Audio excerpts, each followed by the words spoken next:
Cuitan mantan politisi Partai Demokrat Ferdinand Huta Heian viral dan menjadi perbincangan.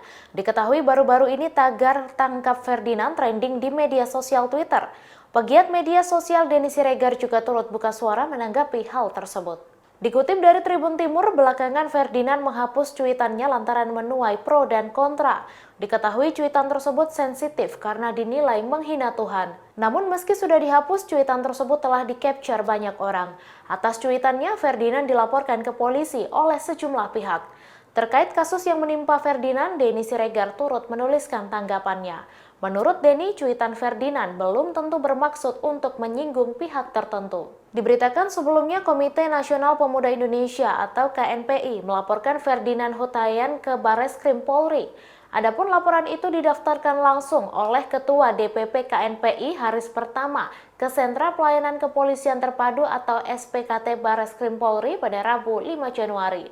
Haris menyampaikan cuitan Ferdinand telah membuat kegaduhan dan perpecahan umat beragama.